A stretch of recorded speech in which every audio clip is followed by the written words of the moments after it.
नमस्कार। अगर आज आपके पास कुछ पैसे हों और आपको कोई सेफ इन्वेस्टमेंट करनी हो तो आई एम 100% श्योर कि एफडी का जो ऑप्शन है सबसे पहले दिमाग में आएगा, क्योंकि इसमें पैसा सुरक्षित रहता है, रिटर्न की गारंटी मिलती है और बाजार के उतार चढ़ाव का कोई डर आपके दिमाग में नहीं रहता। लेकिन क्या एफडी पर मिलने वाला जो रिटर्न है इतना है कि बढ़ती महंगाई को भी मात दे सके? अगर मेरे इस सवाल ने आपको सोचने पर मजबूर कर दिया है या फिर परेशान कर दिया है तो समझ जाइए इसका सिंपल जवाब है नहीं। दरअसल आज ज़्यादातर जो बैंक हैं वो बैंक एफडी पे अगर आप देखें 6%, 7%, 7.5% आप मान लीजिए इसके आसपास ब्याज दे रहे हैं। सुनने में ये रिटर्न ठीक लगता है, लेकिन जब इसी रिटर्न पर टैक्स भी कटने लगे और दूसरी तरफ महंगाई अलग बढ़ रही है तो आपको कमाई जो है, आपकी जो असली कमाई है, असली फायदा है, वो कहीं ना कहीं उसकी वैल्यू कम होने लगती है। यही वजह है कि आज कई निवेशक ऐसे ऑप्शंस तलाश रहे हैं जहां पैसे भी सुरक्षित रहें, रिटर्न भी अच्छा खासा मिलता रहे और साथ ही टैक्स बचाने का मौका भी मिले।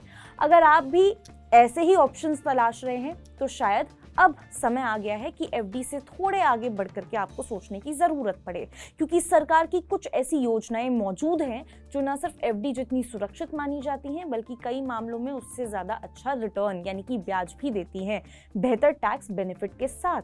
सबसे पहले बात करते हैं इसी पूरे कड़ी में, पूरी श्रृंखला में पीपीएफ की, यानी कि पब्लिक प्रोविडेंट फंड इस लिस्ट में सबसे नंबर 1 पे आता है। ये देश की सबसे लोकप्रिय और भरोसेमंद निवेश योजनाओं में से एक माना जाता है। फिलहाल इस योजना पर अगर आप देखें 7.1% जो सालाना ब्याज है वो मिल रहा है, लेकिन इसकी सबसे बड़ी खासियत सिर्फ ब्याज नहीं है।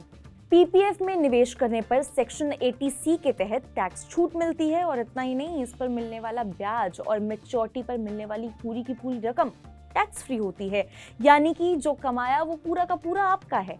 हालांकि इसके लिए आपको लंबा इंतजार करना पड़ता है, क्योंकि पीपीएफ की जो मैच्योरिटी अवधि है, जो टाइम पीरियड रहता है मैच्योरिटी का, टेन्योर जो रहता है वो है 15 साल तक।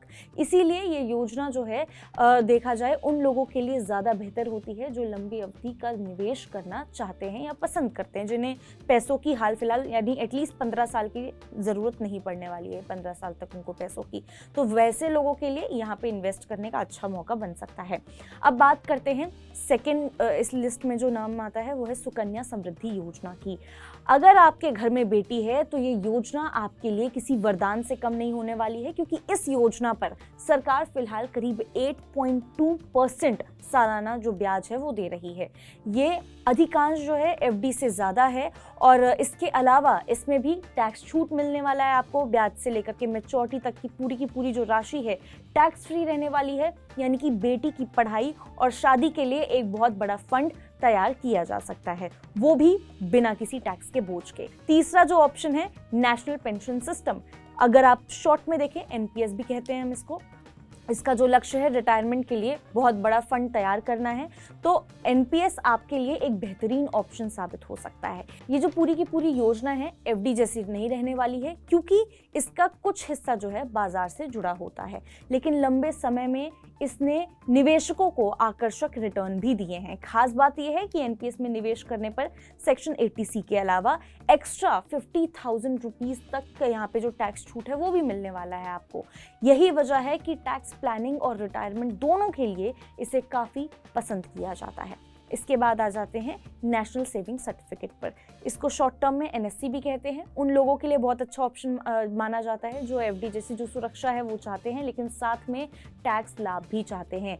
एनएससी की जो अवधि है 5 साल तक होती है और इसमें निवेश पर सेक्शन 80C के तहत टैक्स छूट मिलने वाला है। चूँकि ये सरकार समर्थित योजना है, इसीलिए इसमें जोखिम जो है वो बहुत ही कम मानी जाती है, रिस्क ना के बराबर है। अगर आपकी उम्र 60 साल या उससे ज़्यादा है, सीनियर सिटीजन सेविंग स्कीम बहुत ही लोकप्रिय स्कीम है ये, SCSS कहते हैं इसको शॉर्ट फॉर्म में, और काफ़ी लोग इसमें इंटरेस्टेड भी नज़र आता है। ये योजना खास तौर पर वरिष्ठ नागरिकों के लिए बनाई गई है और फिलहाल इस पर करीब 8.2% जो सालाना ब्याज है वो मिल रहा है, यानी कि सामान्य एफडी की तुलना में अगर आप देखें ज़्यादा रिटर्न और सरकार की गारंटी दोनों इस पैकेज में आपको मिलने वाला है। यही वजह है रिटायरमेंट के बाद नियमित आय चाहने वाले जो लोग हैं उनके बीच में ये योजना जो है वो काफ़ी लोकप्रिय मानी जाती है।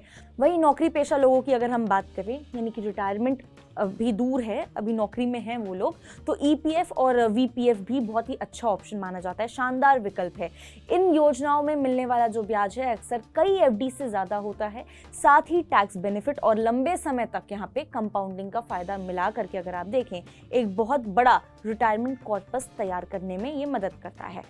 तो ये तमाम जो प्लान्स हैं, जो हमने जो तमाम योजनाएं डिस्कस करी हैं, ये बहुत ही ज़्यादा अच्छा रिटर्न देती है कंपेरेटिवली एफडी के। अभी हमने तमाम सरकारी स्कीम्स को डिस्कस किया जो आपके एफडी से ज़्यादा रिटर्न दे सकती है। स्क्रीन पर अगर आप अभी देखें, आप एक टेबल देख पा रहे होंगे, एक इमेज है आपके सामने, एक टेबल की इमेज है, इसमें आपको तमाम वो स्कीम्स दिख रहे होंगे जो हमने अभी आपके साथ डिस्कस किया है और उसके साथ कितना उस स्कीम में आपको रिटर्न मिल रहा है ये भी इसमें मेंशन्ड है, तो अच्छी खासी आपकी मदद हो सकती है। हालांकि यहाँ एक बात आपको समझना ज़रूरी है कि एफडी खराब निवेश बिल्कुल नहीं है। एफडी आज भी कई लोगों की पसंद है, बहुत अच्छा ऑप्शन है जिन्हें कुछ समय के लिए पैसा सुरक्षित रखना है या फिर जिन्हें बाजार का जोखिम बिल्कुल भी पसंद नहीं है। वो नहीं चाहते हैं कि भाई हम पैसा बाजार में लगाएं, रिस्क उठाएं और बाद में पता चले कमाने की वजह लॉस हो गया, तो वो रिस्क नहीं लेना चाहते हैं। अगर इवन हो सकता है कि कमाई ही हो लेकिन रिस्क उनको थोड़ा रिस्क से दूरी बनाए रहना पसंद है, उनके लिए एफडी बहुत अच्छा ऑप्शन है। लेकिन अगर आपका लक्ष्य सिर्फ पैसा सुरक्षित रखना नहीं है बल्कि उसे बढ़ाना भी है, आप ये चाहते हैं कि पैसा सेफ तो रहे लेकिन धीरे धीरे टाइम के साथ बढ़ता भी रहे, पैसा ऐसे ही आइडल पड़ा ना रहे, तो फिर आपके लिए एफडी के साथ साथ इन सरकारी योजनाओं पर भी आपको ज़रूर विचार करना चाहिए, क्योंकि ये तो तमाम हमने जो योजनाओं को डिस्कस किया है ये सब में एफडी से ज़्यादा आपको रिटर्न मिलता है। तो देखिए, कुल मिलाकर के कहें, पीपीएफ लंबी अवधि के लिए, सुकन्या समृद्धि बेटी के भविष्य के लिए, एनपीएस रिटायरमेंट के लिए, एससीएसएस अगर आप देखें वरिष्ठ नागरिकों के लिए, और एनएससी सुरक्षित टैक्स सेविंग निवेश के लिए बहुत ही अच्छा ऑप्शन साबित हो सकता है, जो एफडी से बेटर रिटर्न भी देता है, आपका टैक्स भी बचाता है और पैसा तो खैर सुरक्षित रहता ही है। यानी कि निवेश की दुनिया में सिर्फ एफडी ही आखिरी रास्ता नहीं है, उसके अलावा बहुत सारे ऑप्शंस हैं, आपको बस तलाशने की ज़रूरत है। कई ऐसे विकल्प मौजूद हैं जो आपकी मेहनत की कमाई को ज़्यादा समझदारी से बढ़ाने में मदद कर सकते हैं। अब एक सवाल के साथ मैं आपको छोड़ती हूँ, क्या ये सब जानने के बाद भी आप सिर्फ एफडी के भरोसे बैठना चाहते हैं या फिर आपके पैसों को ज़्यादा समझदारी के साथ काम पर लगाने की तैयारी करना आप पसंद करेंगे? आप इस बारे में क्या सोचते हैं? क्या कुछ हैं आपके थॉट्स? कमेंट करके ज़रूर बता सकते हैं। ऐसी और खबरों के लिए विजिट कर सकते हैं हमारी वेबसाइट money9live.com, सब्सक्राइब कर सकते हैं हमारा यूट्यूब चैनल Money9। मिलते हैं आपसे अगले वीडियो में, तब तक के लिए नमस्कार।